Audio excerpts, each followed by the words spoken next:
आज की वीडियो जो है बायोलॉजी से संबंधित है। इसमें 175 एमसीक्यू प्रश्न हैं, काफ़ी सारे मोस्ट हैं और इनमें से काफ़ी प्रश्न हैं वो जो है प्रतियोगी परीक्षाओं में आ भी चुके हैं और कुछों के आने की संभावना है।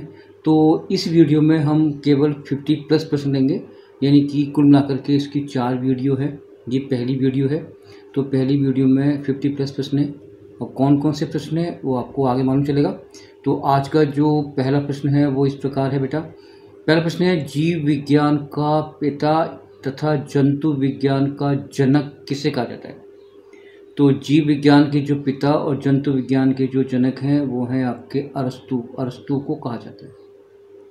इसके बाद जो सेकंड प्रश्न है वो इस प्रकार है बेटा, वनस्पति विज्ञान का जनक किसे कहा जाता है? यानी बॉटनी के, यानी वनस्पति विज्ञान का जनक कौन है? और इसका जो आंसर है वो है थियोफ्रेस्टस हैं, उनको बेटा वनस्पति विज्ञान का जनक कहते हैं, थियोफ्रेस्टस। इसके बाद तीसरा जो अति महत्वपूर्ण प्रश्न ये है कि चिकित्सा विज्ञान के जनक माने जाते हैं, चिकित्सा विज्ञान के, और इसका जो आंसर है वो हिप्पोक्रेटस। इनको आपको चिकित्सा विज्ञान के जनक कहा जाता है। आज का जो चौथा प्रश्न है वो इस प्रकार है, जीव विज्ञान शब्द का प्रयोग सर्वप्रथम किसने किया? यानी कि बायोलॉजी जो वर्ड है वो सबसे पहले किसने यूज़ करा? और इसका जो आंसर है वो है फ्रांस के एक है वैज्ञानिक लेमार्क, और इसी प्रकार से जर्मनी के हैं आपका डीबी रेनम। उन्होंने 1801 ईस्वी में यानी कि इसका उपयोग किया था या इसका प्रयोग किया था। किसका बेटा? जीव विज्ञान का। नेक्स्ट प्रश्न है आपका कि पांचवा प्रश्न है, कोशिका की खोज किसने की? और जो कोशिका की खोज है वो रॉबर्ट हुक ने की थी, यानी 1665 ईस्वी में। प्रश्न नंबर 6 देखिए, कोशिका सिद्धांत का प्रतिपादन किसने किया? और कोशिका सिद्धांत का प्रतिपादन ये किया था स्लाइडेन और स्वान ने। 12th की जो बायोलॉजी बुक है उसमें इस प्रकार के आपको प्रश्न जरूर हैं, मिलेंगे भी। नेक्स्ट है आपका मनुष्य के शरीर में सबसे बड़ी कोशिका कौन सी होती है? और वो आपकी होती है न्यूरॉन, जिसको अपन तंत्रिका कोशिका बोलते हैं। तो तंत्रिका कोशिका जो है वो मानव शरीर की सबसे बड़ी कोशिका है। नेक्स्ट है आपका अगला प्रश्न है, शरीर का सबसे बड़ा अंग कौन सा है? सबसे बड़ा ऑर्गन किसे कहते हैं? और इसका जो राइट आंसर है वो है आपका त्वचा। त्वचा जो है हमारे शरीर का सबसे बड़ा अंग है, यानी ऑर्गन है। नेक्स्ट प्रश्न है आपका, वो प्रश्न है आपका 9वां, क्रोमोसोम का नामकरण किसने किया था? और क्रोमोसोमों का जो नामकरण है वाल्डेयर ने किया था। वाल्डेयर ने, ये एक वैज्ञानिक थे जिन्होंने इसका पहला उपयोग किया। नेक्स्ट है आपका, आत्मरक्षा की थैली किसे कहा जाता है? आत्मरक्षा, ये प्रश्न 10वां है। आत्मरक्षा की थैली किया था लाइसोसोम को, और इसकी जो खोज की थी वो डी डुबे ने की थी। यानी लाइसोसोम जो है वो आत्मघाती थैली होती है, या खुद को अपने को फोड़ लेती है। उसको जो खोज की थी वो डी डुबे ने की थी। इसका जो अगला प्रश्न है कि आरएनए का मुख्य कार्य क्या है? आरएनए, जिसको अपन बोलते हैं राइबो न्यूक्लिक, और इसका जो मुख्य कार्य है वो है प्रोटीन संश्लेषण। प्रोटीन संश्लेषण का कार्य बेटा। नेक्स्ट देखो आप 12वां प्रश्न, कोशिका का पावर हाउस कौन सा है? कोशिका का जो पावर हाउस यानी कि शक्तिगृह भी बोलते हैं इसको, और वो है आपका माइटोकॉन्ड्रिया को।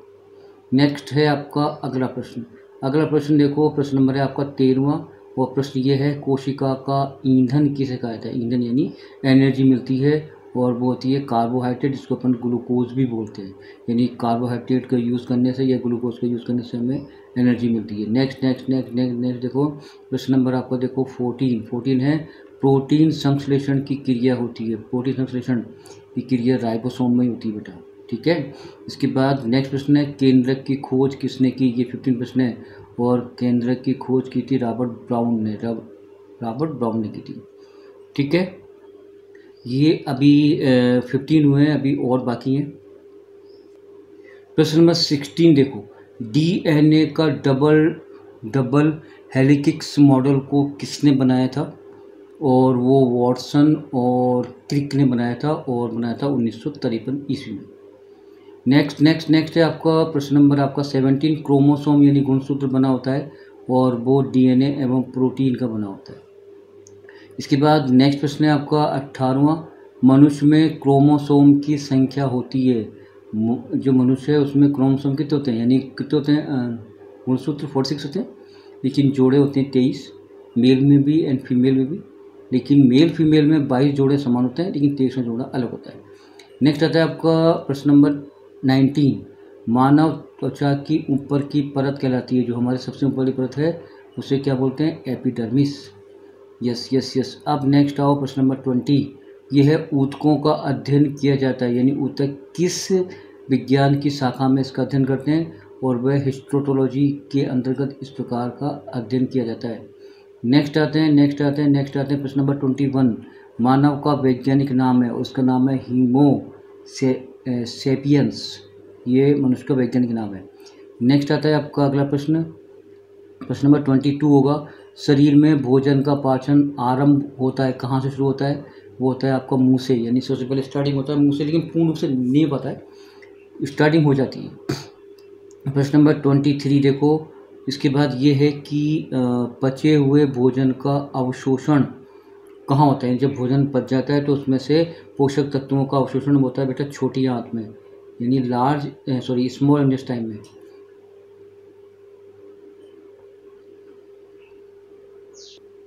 प्रश्न नंबर 24, लार में मुख्य रूप से पाए जाने वाला जो एंजाइम है वो कौन सा है, लार में होता है टाइलिन एंजाइम, जिसको अपन लार एमाइलेज भी बोलते हैं अपन।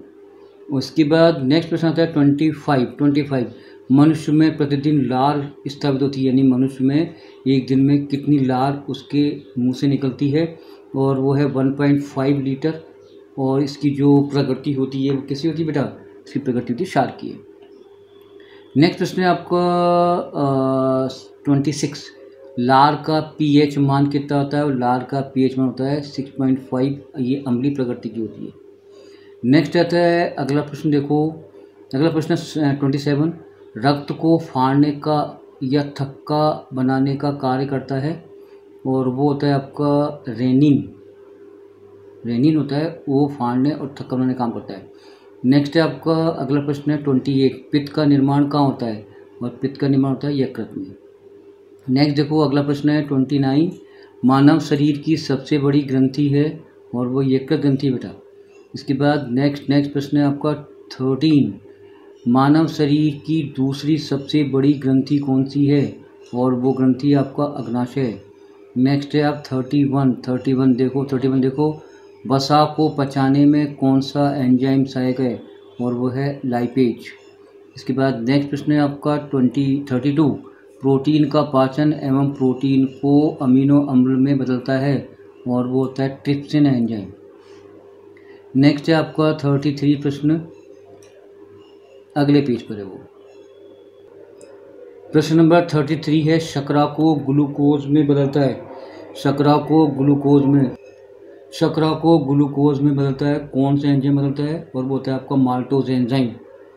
नेक्स्ट प्रश्न है आपका, मल में दुर्गंध आती है, यानी जो मल में बदबू आती है वो किस कारण आती है, वो इंडोल और इसके टोल नाम का एक अमीनो अम्ल है, उस कारण ये दुर्गंध आती है। नेक्स्ट है आपका, इंसुलिन की खोज किसने की थी, वो की थी बेडिंग और बेस्ट ने 1921 ईस्वी में। नेक्स्ट है आपका, रुधिर में शर्करा की मात्रा को नियंत्रित करता है, कौन करता है, ब्लड में ग्लूकोज की मात्रा को कौन करता है, इंसुलिन। नेक्स्ट है आपका, मृत आरबीसी को नष्ट किया जाता है, वो किस में किया जाता है, यकृत में। इसके बाद नेक्स्ट प्रश्न है आपका, वो आएगा 38, शरीर के अंदर रक्त को जमने से रोकता है, यानी वो होता है हिपेरिन नामक जो है पदार्थ है, वो शरीर के अंदर रक्त को जमने से रोकता है, यानी कि वो लिक्विड बनाए रखता है। नेक्स्ट है आपका प्रश्न नंबर 39, शरीर में ऊर्जा प्रदान किससे होती है, ग्लूकोज से, यानी कार्बोहाइड्रेट से। नेक्स्ट है आपका, प्रोटीन का सबसे पहले प्रयोग किया था जे बेलोजियस ने। नेक्स्ट है आपका प्रश्न नंबर 40 यानी 40वां, प्रोटीन का सबसे पहले ये हो चुका है। Thank you. प्रश्न नंबर है आपका 41। प्रोटीन बना होता है, प्रोटीन किसका बना होता है? प्रोटीन बनता है अमीनो अम्ल से मिलकर के। नेक्स्ट है आपका 42 वाला प्रश्न है, वो देखो।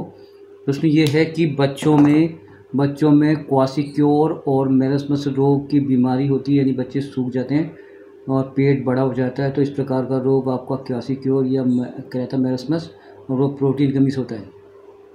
नेक्स्ट है आपका 43 प्रश्न, मनुष्य के शरीर को आवश्यकता होती है और किसकी होती है? 20 प्रकार के प्रोटीनों की। नेक्स्ट है आपका 1 ग्राम वसा से ऊर्जा कितनी प्राप्त होती है? वो होती है 9.3 किलो कैलोरी। इसके बाद है विटामिन की खोज किसने की थी? ये 45 प्रश्न है, और विटामिन की खोज करने वाले थे फक ने, और इसने की थी 1911 में।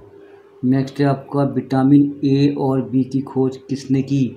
विटामिन ए की खोज की थी मैक्यूलन ने। इसके बाद है नेक्स्ट विटामिन सी और डी की खोज किसने की? वो की थी हॉलकट और हॉपकिंस